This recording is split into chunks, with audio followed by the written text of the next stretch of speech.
Chapter 36. She called me on my office phone, Farragut told Decker.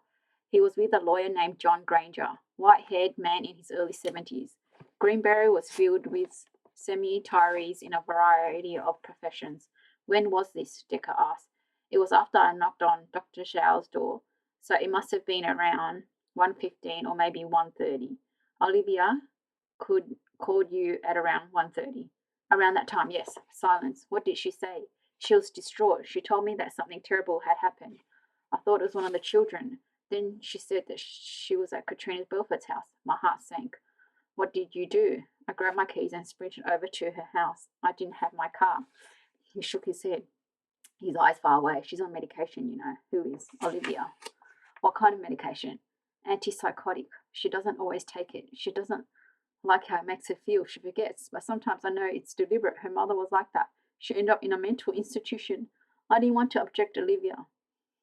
I tried to look after her. We had a person come in for a couple of hours each day to look in on her. I wish I could afford someone full time, but I just don't have the money. What happened when you arrived at Katrina's house? The door was unlocked. I walked in and saw what had happened. He looked at his lawyer, who gave him a nod. Katrina was dead. She appeared as if she had been lying there, dead for some time. Why do you say that? Her complexion was grey. There was a pool of blood on the floor. The blood did not appear fresh. Where was Olivia? Sitting on a chair, mute, paralyzed, terror-stricken, blood on her clothes. He took in a deep breath and let it out. I was about to call the police from Katrina's home phone, leave an anonymous message until I could think clearly. But I heard knocking on her front door. Someone called out her name. So what did you do? I panicked. I grabbed Olivia's arm and we hid in her bedroom. I had locked the door behind us. That's why I know it was impossible that a witness saw us. Nothing is ever impossible, Dr. Farragut. Did you know who it was at the time? Not at the time, no, but I found out you arrested Alistair Dixon. I recognized the voice in my head. He pointed to his temple, but when we were hiding, I was in an altered state. All my senses had shut down. Farragut closed his eyes and opened them. It was horrible being in her bedroom. It was doing awful things to Olivia's mind. She kept looking at the bed. No matter how many times I told her to be still, she kept pacing back and forth. The shuffling that Dixon heard, Decker said.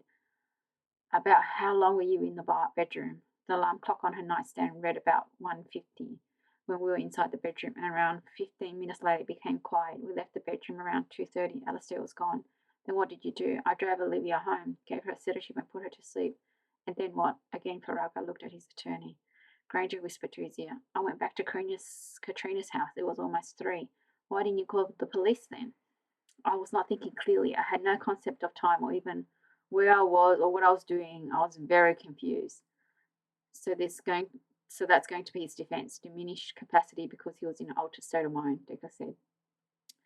So for whatever reason, you didn't call the police. Again, the lawyer whispered in Farragut's ear. I was not thinking clearly. Okay, you weren't thinking clearly. Do you remember what you did when you went back to Katrina Belford's house? Not exactly. Inside, Decker was growing impatient. He had to use another approach. The more you forget about what happened, the more it seems like you're protecting yourself, or even Olivia. I mean, how do I know you took her home, gave her a sedative and put her to sleep? Maybe she was the one who cleaned up the crime scene. No, Farragut said. When Granger tried to talk to him, he shook his head. No, it was me, but I wasn't thinking clearly. I wasn't in my right mind. I believe you, but just tell me what you were thinking, even if it was crazy, Decker said. I have to know what happened, otherwise it all falls on Olivia. Granger said, you don't have to tell him any more. Farragut ignored him. For some reason, I kept on thinking about Elijah Wolf's suicide. No one knew why he did it. In my scrambled thoughts, I suppose that if I could comply that their deaths were a pact between them, a love affair gone wrong, I could convince everyone that she killed herself like Elijah. As I said, I was confused and deranged. So you decide to shoot her and make it look like suicide. Granger said, he already admitted to accessory after the fact. I needed to hear what he had to say, Counselor. Decker turned to Farragut. Where'd you get the gun? It was Katrina's. Okay, so you decide to make it look like suicide. Why drag her into the mountains? To make it look like similar to Elijah Wolf's suicide, of course. Any other reason? Decker said. For instance, you knew that firing a gun in a house would make too much noise, that it could arouse the neighbours. I was only thinking that Elijah had killed himself in the woods, so I figured she had to kill herself in the woods. How many times do I have to tell you that I wasn't in my right mind? But you were aware enough to make it look like Elijah's wolf suicide. Yes, it was an obsessive idea, a obsessive thought that was running through my mind. Okay, so when you came back, what exactly did you do? Think about it, Aldo. I want a step by step. First, I removed her bloody clothing and placed them in a bag. Then I washed her off with a towel and placed the towel in the same bag as the clothing. Then I grabbed some clean, folded clothes from her drawers to make it look like Elijah Wolf's suicide. Then I grabbed her body in a shed and dragged her up the hillside. I dragged her up until my arms were breaking off and I could go no further. I took her out of the sheet, and I took the folded clothes and placed them on her body, just like Elijah. Silence.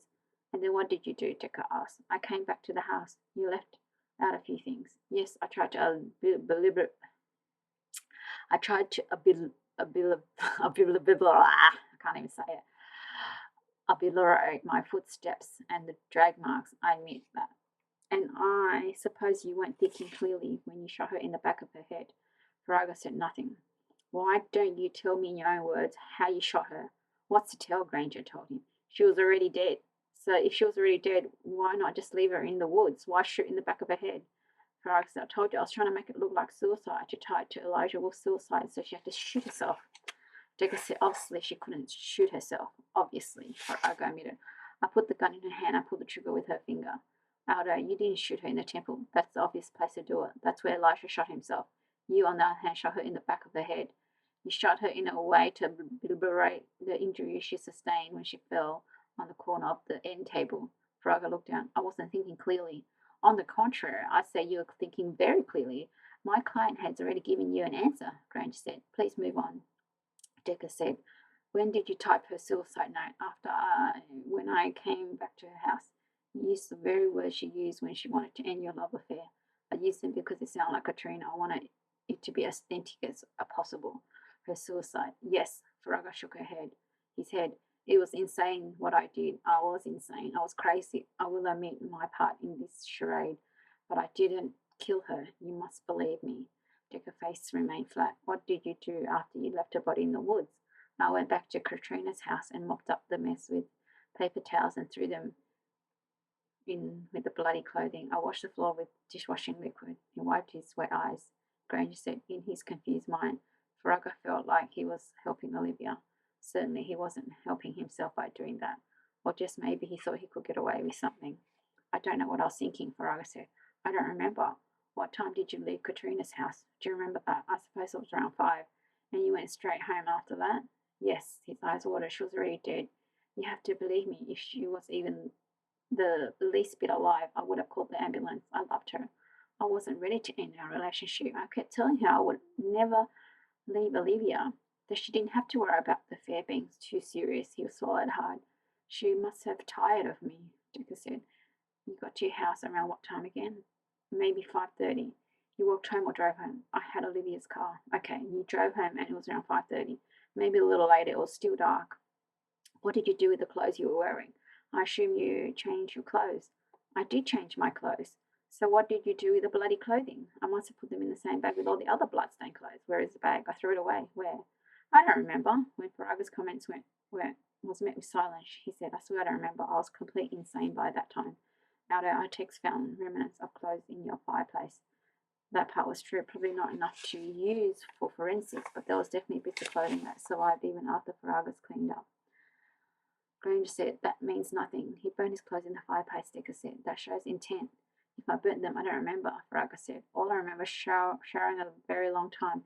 Then I shaved and went to work around 7. When I heard the news, I was truly horrified. It was as if I heard about it for the first time. It was as if someone else had to have done it. He put his hands over his mouth and shook his head. I was in a dissociative state. Did you learn that word from your lawyer?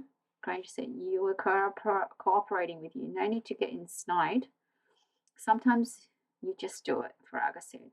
You know you're not thinking optimally. You know you're not really thinking clearly at all. But you've come this far and you've seen no other way. You just go to the bitter end and hope for the best. He looked up at Decker. I'm not a criminal. I'm not a psychopath. I'm just a man who was trying to do the best I could. You having an affair. Olivia and I have not been intimate for a very long time. It's part of a medication. You lose the drive. Did she know about the affair? She found out about 3 months ago. Was she surprised by it? Excuse me? Katrina couldn't have been the first. Veronica looked down. She told me to end it, and I told her I would. You would what? I told her I would end the affair. But you didn't. I knew Katrina was tired of me. It really was over by the time the tragedy happened. Again, he caught Deckard's eye. What will happen to my children? Do you have relatives who'd be willing to take them? My brother, perhaps. He's divorced. He doesn't see his own kids very often. His eyes leak tears. What charges do I face? Tampering with evidence, defacing a body, obstruction of justice, aiding and abetting. I will face prison time? Granger said, not necessarily. Decker said, diminishing capacity, I get it. You know, Aldo, if you had called up right away, even anonymously, you would have faced you wouldn't have faced jail time, yes. You were trying to shield your wife to spare her for the ordeal, but judges understand mitigating circumstances. I told you I wasn't in my right mind, but whatever I did to protect my wife. She can't go to prison. She isn't stable. Decker said, Aldo, if she isn't stable, why in the world do you have a gun in the house? There was a long pause. Granger said, you don't have to answer that. I will answer that because the answer is innocent. Farraga said, frankly, I am gone at night, and please do not sneak. It was not just an affair. I actually work in my office at night. I find the peace and quiet conducive to getting things done. Olivia told me when the hours get late and I'm not home, she feels vulnerable and scared. I paused. She asked me to buy a gun because she couldn't buy one. Her mental state is on record, so I bought it for her. I felt I owed it to her. You owed it to her? Decker was floored. You knew she was unstable. She could have killed one of your children.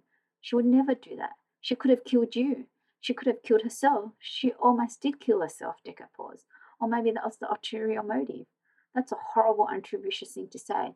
I have given my life to that woman. Decker said, I apologize if my comments seemed rude. It was.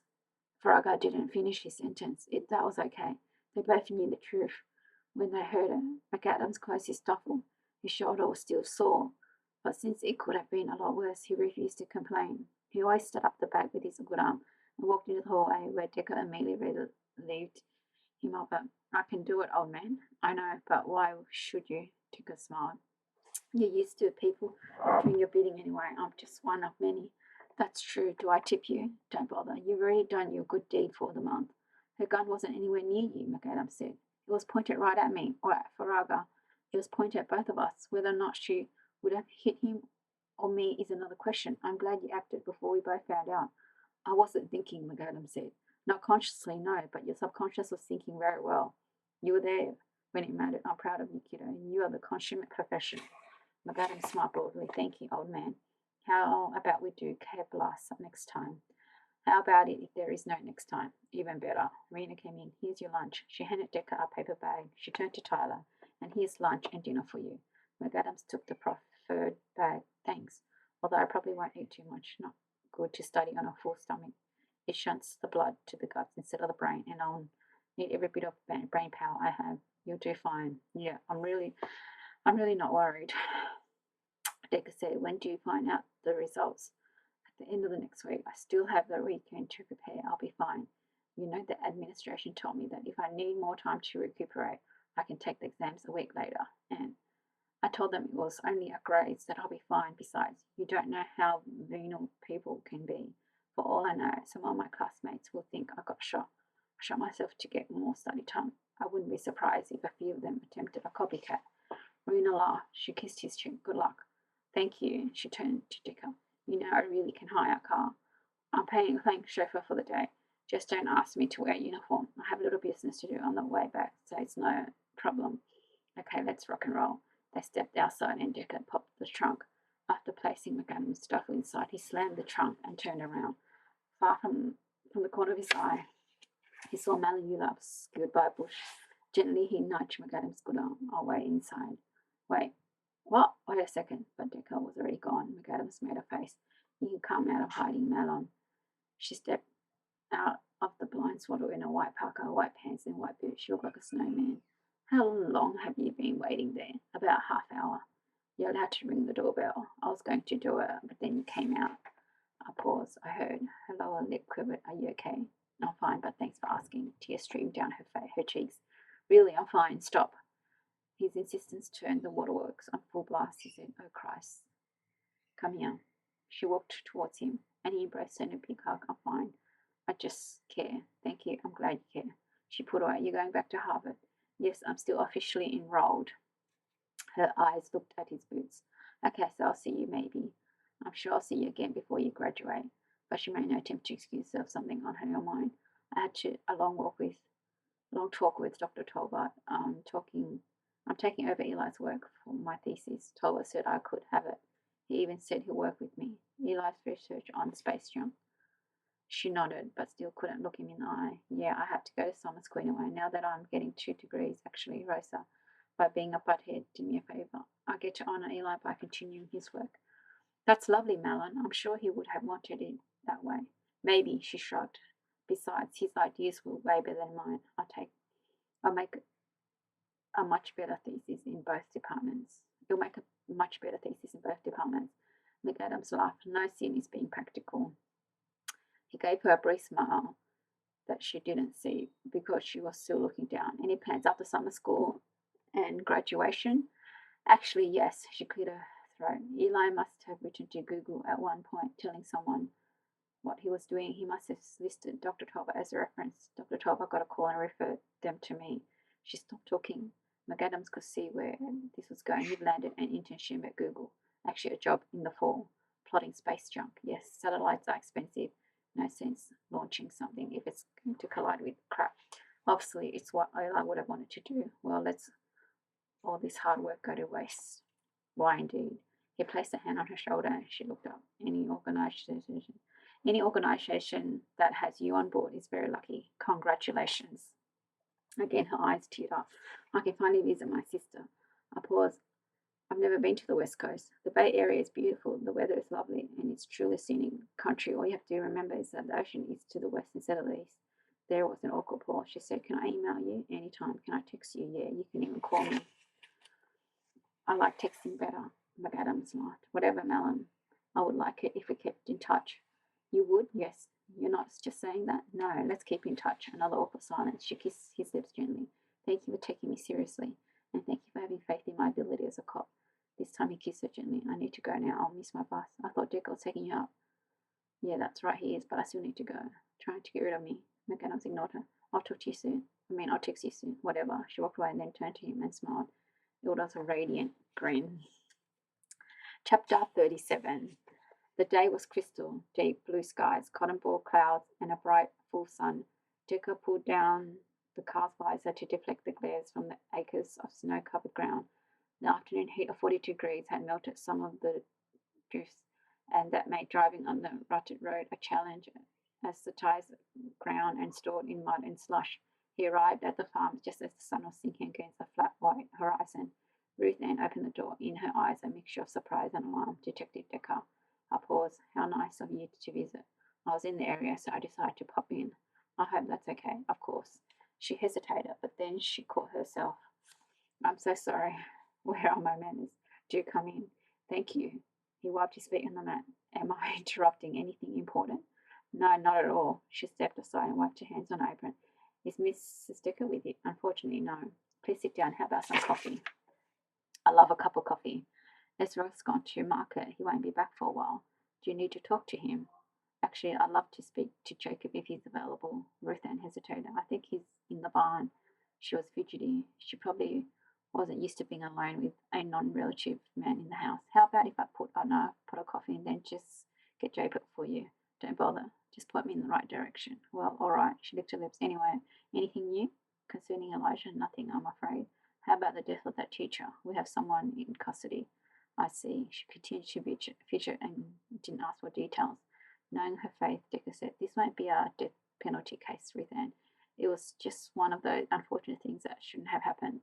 I'm glad no one is seeking revenge. Decisions like that are best left up to God. I paused. Well then, she led him to the back door. You can see the barn from here.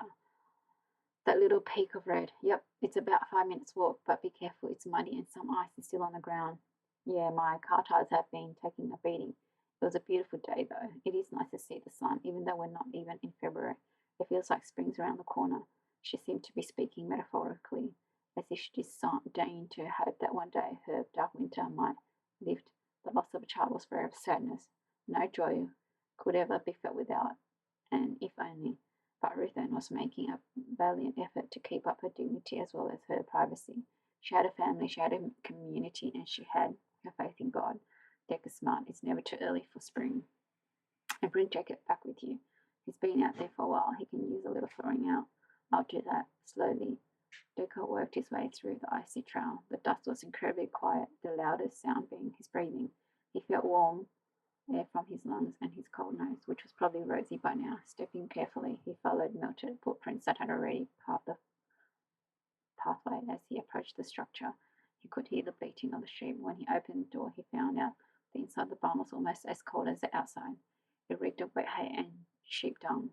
Jacob was tending to a lambkin, feeding it from a bottle. He looked up, but then he went back to his business. Where's it you? Decker asked. She's in the isolation crib. Infection. He stood up and wiped his gloved hands on his overalls. His face went wet with perspiration and his hair was wet from water dripping through the rafters. She's getting better, but she's on antibiotics, which isn't too good for the baby. I've gone about milking her by hand to keep her ducts open. Hopefully the lamb will be able to nurse from his mum in a couple of days. He held up the bottle. He has an appetite. That's a good thing. Sign of health, Decker said. Yes, it is, Jacob said. How's your appetite, Jacob? I'm fine. He wiped his face with a handkerchief. Under his breath, he said, just peachy. Decker said, the shock has worn off and now you're pissed at him. When Jacob didn't answer, he said, I'll be pissed if I were you. Why would I be pissed at Eli? You are talking about Eli, right? Of course. Decker took in a deep breath and let it out. You know, Jacob, I talked to a lot of people about Eli's frame of mind before it happened. No one told me that Eli had seemed depressed. As a matter of fact, people said that he had been more social and more outgoing than anyone had remembered, and kept sticking in my craw. Why would he end it if he was depressed? You tell me, Jacob hesitated. Did you find a note or something? No, we didn't have a note. Did he send you a note? Why would he do that? You think I'd hide it from you? You might want to protect your parents. When Jacob didn't answer, Decker said, I know he talked to you. You two were close. Yeah, right. Bitterness had crept into the young man's voice. Decker said, the thing is, Jacob, before I could start thinking about what Eli did, I had to make sure that his death wasn't connected to Katrina Belford's murder. Was it? No. And once I realized the incidents were completely unrelated, I couldn't stop thinking about your brother. Well, good luck with that. Decker kept his voice soft. Eli had told you about what happened to him, didn't he? I don't know what you mean. What I mean is that his brain was starting to heal from an accident, that he was finally starting to feel and act like his old self again. Jacob wiped his nose with his gloves. His old goofy self was how he put it. Anger welled up in his eyes. He was always a stupid idiot. And as he healed, as your brother started returning to his former life, his prejudiced mind was crashing. His mathematical talents that once came so easy to him were slipping away. The barn felt quiet, except for the bleating of the sheep. He was stuck in this no-man land. Decker said, not himself entirely, but no longer the math whiz kid. It was tearing him apart. We weren't good enough for him anymore, Jacob was whispering. You know that wasn't it. Then give me another reason. Jacob's nostril flared with fury. His family, who loved him for whatever he was, for whatever he would be in the future, we just weren't good enough. Tears fell from his eyes. He swore he wouldn't do it. Even so, I made him swear on the Bible that he wouldn't do it. He looked at Decker. He looked at me, square in the eye, and lied to me. Now I'm carrying this horrible. It's on my shoulder. I'll never forgive him for that. Never. His lips trembled. I failed my parents. I failed myself. Massey, I failed him. You didn't fail, Jacob. The young man looked up. There was nothing you could do to prevent it. If someone is determined to kill himself, it's going to happen. All you can do is try to understand. It must have been torture for him to see his brilliant mind collapsing as his brain healed. Maybe he figured if he couldn't live as geniuses, then at least he'd die as one. And so he did, stupid ass. I'm sure your religion teaches you compassion. I'm way up beyond that. All I think about is what a jackass he was. It was bad enough he lied to me, but he lied on the Bible. And to do that to his parents, they don't deserve this shit. How could he do that to them? Suicide is a selfish act, but it's also an act of desperation. He couldn't see any way out. He must have felt very lonely. How the hell does he come off feeling lonely? He was the one who ditched his family. Jacob spat at the ground. He swore me to silence. Well, he can break his word, But I won't, and now I'm stuck with this horrible burden. I can't tell my parents. It would hurt them beyond anything. He looked at Decker with red eyes. If he wouldn't have have sworn on the Bible, I would have said something. He knew that swearing on a Bible meant, and he did it anyway. And now I'm responsible. I'm so damn pissed at him. Eli put you in an untenable spot. There was no way you could win. I hate him for doing what he did to me. I also hate him because our love and faith couldn't compete with his desire for immorality or whatever. It wasn't that, Jacob. I beg to differ. That's exactly what it was. Jacob didn't argue. The kid was entitled to his feelings, and there was probably some truth to what he felt. This burden you carry, Jacob, is a lot for you to hold inside. I can understand why you wouldn't upset your parents. But if you ever want to talk about it, I'm a phone call away, and if you want to talk more about it, I can get you someone more useful than me. Like a shrink, you think I'm weak? Not at all. To take on this burden in silence shows the child's strength of character. I'm anything but weak, Jacob. I sought out help from time to time, but it's up to you. Why would I want to talk about it to you or anyone, for that matter? He snapped. I wish I could forget I ever talked to that idiot. Jacob bit his lip. I know you mean well, detective, but I'm not the talking kind. I respect that, but the offer is always open. Jacob said, your mother made a pot of coffee. She told me to tell you to come inside and thaw out. You go. I'll be in around 10 minutes. I think your mom's a little edgy about being alone with me. Oh, right. That's a religious thing. I've still got work to do. I've got to feed a few more closets, and then I've got to clean out some pens. I can help you out with that. My uncle had a farm in Florida. I used to spend my summers with him. It was mostly orange groves, but he did own some livestock. I marked the horses' stalls, bowed hay, and fed a lot of piglets. I also put up fences so the gators couldn't come in and snatch the babies. Jacob laughed, but there was no joy in it. I think you're putting me on. Jacob, it's not something that I would make up to impress you. Okay, then, you asked for it. He handed Jacob what you can feed the one in the corner if you can wrestle him down. He's feisty. Not a problem. Actually, it was a problem. The baby not only ruined his shirt and pants with his muddy hooves, his resistance caused Decker to break into a sweat. At least he was proving amusement for the kid, who smiled at Decker's grief. Finally, he managed to hold the lamp steady and pop the bottle in his mouth. Once the baby realized that there was a pot of gold at the end of the rainbow, he drank his dinner in roughly 5 minutes. Decker and Jacob worked in silence until the chore was done. Afterwards, as they walked back to the house, Jacob said, thanks. For what? I don't know exactly, not judging me, I guess. Oh, hell no. He put his arm around the kid's shoulder. To his surprise, the kid didn't resist. Your parents lean on you a lot. It's natural. You're the oldest and you've been tagged the responsible one. But a little fun goes a long way. It's good for the soul. Jacob didn't answer. Then he said, I got engaged yesterday. Congratulations. Quicker, like 2.5 months. You know when it's right. Decker paused. Are you happy about it? Yeah, he scratched his chin. Yeah, I really am happy about it. We're good together. I'm happy for you. Weddings are community affairs. You can come if you want. You can also bring your wife. That's good because we usually do go together. The kid smiled. I'm sure she'd love to come. She likes ethnic things, like being ethnic herself. Yeah, all ethnic mothers are pretty much the same. Jacob went quiet. I really don't hate Eli. I know that. We were close growing up. We had our sign roles. I was the responsible one. He was the goof. I just don't know. It must have been hard for him to see it all going south. He just didn't want to stick around for the crash. He was never too good at picking up the pieces. He always left that to me. You carried him as well as anyone. I suppose. Still, I wish I could do something for you beyond visiting the cemetery. You know, a friend of his from college is taking over his research in his honor. In his short years as a maths prodigy, he did a lot of good things. Maybe his impact will be felt beyond the grave. I hope so. He shook his head, although I still think he was a selfish jerk. Tears followed. There's always one in every family. Decker didn't answer. His mind said, Amen to that, brother. When Rena answered the phone, McAdams didn't bother with the pleasantries. Instead, he said, I didn't want to bother the old man at work, but I thought I'll let you know that I passed. Congratulations, I had no doubts. I did. I got very lucky. I'm sure that's not true. It is very true. There are tons of things the test could have featured that I knew nothing about, but someone upstairs took pity on me. I've never known you as a religious man. In trenches and in finals, McAdams told her. I passed with honours, if you must know. I must know. I suddenly have people clamoring for me for some internship. I've got my picks of some really good jobs. That's great. Show them already booked for the summer. Nonsense, Tyler. Take advantage of the opportunities.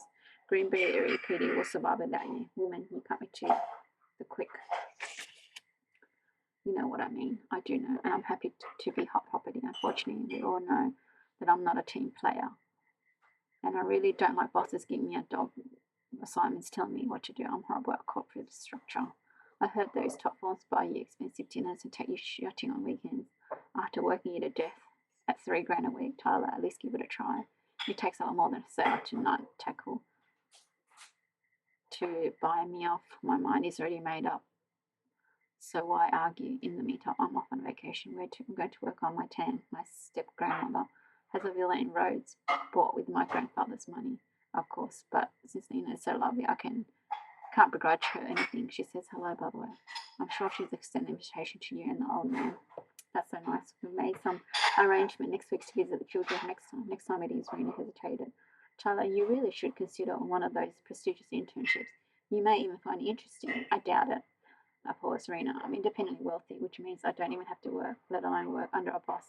But like any rule, there's always an exception. So tell Mr. Exception that I see him in the summer. We'll see you then. Bye. McAdams cut the line, but didn't pocket his phone. Instead, he thought a moment. Then his fingers flew across the pop-up key on the iPhone. Hey.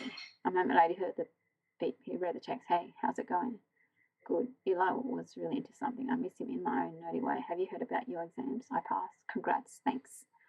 We have break next week. Maybe I can come up to Harvard, see what it's like. I won't be around. I'm taking some time off. Okay, maybe next time. I'm going to smiley text. This may seem a little odd, but I'm going to throw it out there because I'm just that kind of guy. Well, have you ever been to Greece? No, I've never been outside the country. Lack of funds. Why would it interest you to go? Of course, it would interest me like big time. McAdams smiled broadly. Flexible. Well, then, sister, today's your lucky day. Thank you for listening. Sleep tight. Don't let the bed bugs bite.